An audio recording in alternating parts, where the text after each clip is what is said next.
Welcome to Her Remarkable History. Remember, to support our channel, please subscribe.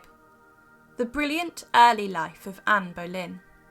She has been regarded as the most important consort that England ever had, and Anne Boleyn's time as Queen of England divided the country.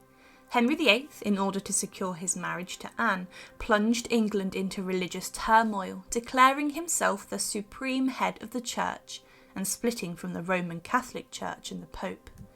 The decision to do this caused chaos across England, as anyone who refused to accept the changes and also accept Anne Boleyn as the rightful queen meant they were liable to be persecuted and executed. Thomas More, the close advisor of the king and humanist writer, succumbed to this fate for refusing to support Anne Boleyn and the king's changes, but it was Henry's lust and obsession to marry Anne that caused all the problems. But what was her early life? How did everything begin for Anne Boleyn? She was the daughter of Thomas Boleyn, the later Earl of Wiltshire and Earl of Ormond, and Thomas Boleyn was a prominent member at court.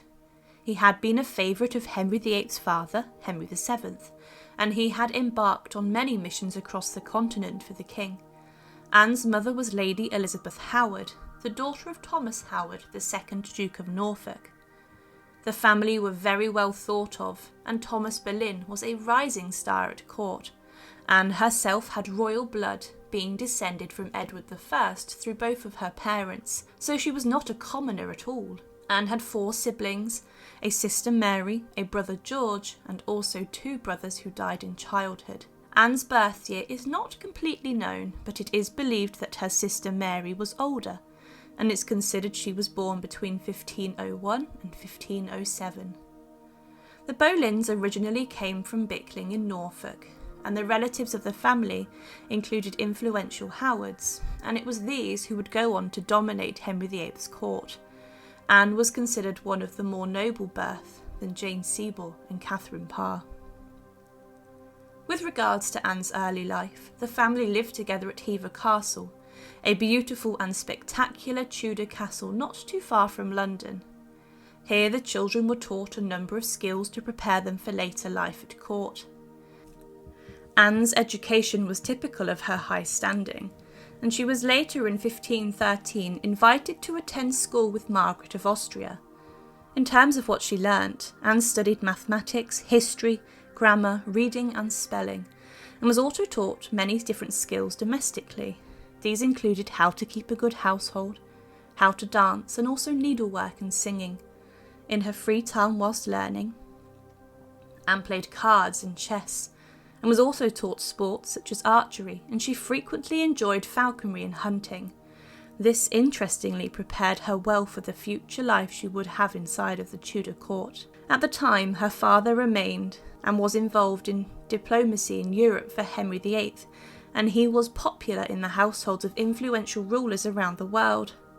Margaret of Austria was impressed greatly by Thomas Boleyn, and for this she invited Anne to become part of her household.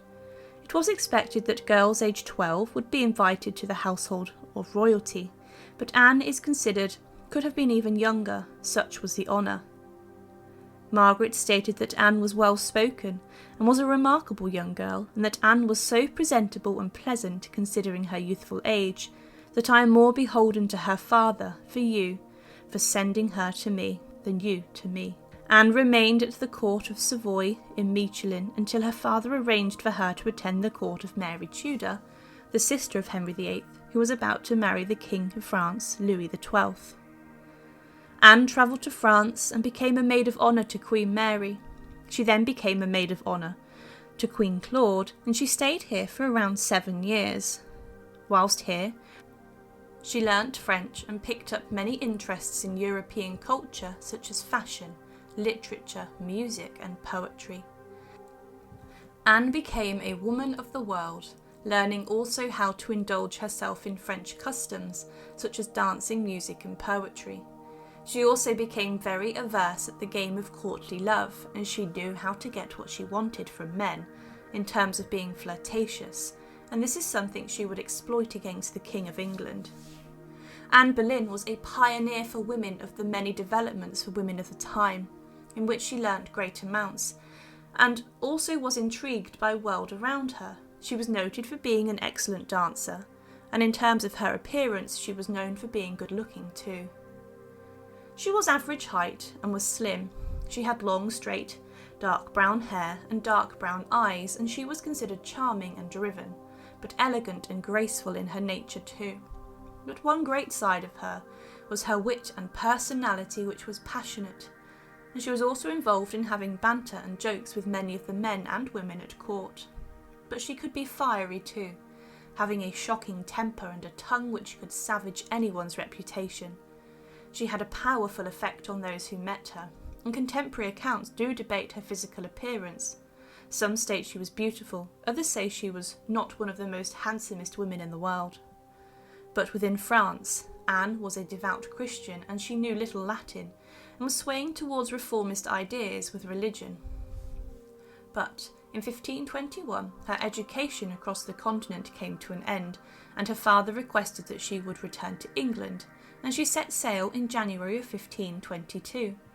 She was told to come home as a match was arranged for her to marry her Irish cousin, James Butler, who was older than her, but was prominent at the court of Henry VIII. This was arranged to smooth over issues with regards to Thomas Boleyn's claims to the earldom of Ormond. Thomas believed that the property was his, and he argued alongside his brother-in-law, the Duke of Norfolk, Thomas Howard, who consulted the king about it. Henry VIII was worried that the issue could start a war between England and Ireland, and to smooth this over, he believed a marriage between Butler and Anne Boleyn was proposed. But this never happened, and the negotiations failed. But at the time, Mary Boleyn, Anne's sister, was becoming the king's mistress. Now, despite being married, Mary and the king shared intimate relations a number of times, and Mary was then looked down upon by her family for being the king's mistress. Anne's debut at court captivated those in attendance, and she was involved in a pageant to honour the imperial ambassador on the 4th of March 1522. She played the role of Perseverance in the play, and was involved in dancing alongside her sister Mary and other ladies at court. The women wore gowns of white satin, and Anne quickly became known as one of the most fashionable and successful women at court, and a number of suitors began to want her. Anne was seen as the perfect courtier, being a fashionable, intelligent woman who drew people in conversation with her. Anne enjoyed the attention that she got from admirers at the court, but at one time she began to enter into a secret betrothal to Henry Percy, the son of the Earl of Northumberland. It was said that the two were not lovers, but Percy's father refused to accept the proposal and engagement, as he believed Anne Boleyn was too lowly in her status for his son. Cardinal Thomas Wolsey also refused the match, and after this Anne was sent back to Hever Castle for a short period of time. But when she came back to court, she came back with a vengeance. Interest in Anne at court intensified, with the poet Sir Thomas Wyatt being infatuated with her. However, he did instead take a different wife, but it was upon her return, and in 1526, that Henry VIII became infatuated with Anne Boleyn. He was married at the time to Catherine of Aragon, and his favourite hunting ground for mistresses and new women to take his fancy was inside Catherine's close court and her ladies-in-waiting. Anne, who was skilled in the game of courtly love, caught the eye of the king, and he became obsessed with her. But Anne refused constantly to become the king's mistress, not wanting to go down the same route as her sister. Anne, to tease the king, often left court for periods of quiet at Hever Castle, and the king would pursue her there. But she refused anything physical with the king until he solved the problem of his first marriage. The story of Anne Boleyn's early life is an interesting one of courtly love, education and learning. She was treated to one of the greatest educations in Europe, and it gave her brilliant preparation for her time at court in England. She was seen as one of the most compelling women in Tudor England, and it was all of her qualities that infatuated the most important man in the country, the king. Ultimately, Anne Boleyn's life was cut short when she was executed in the walls of the Tower of London, striking her head clean off on Tower Green.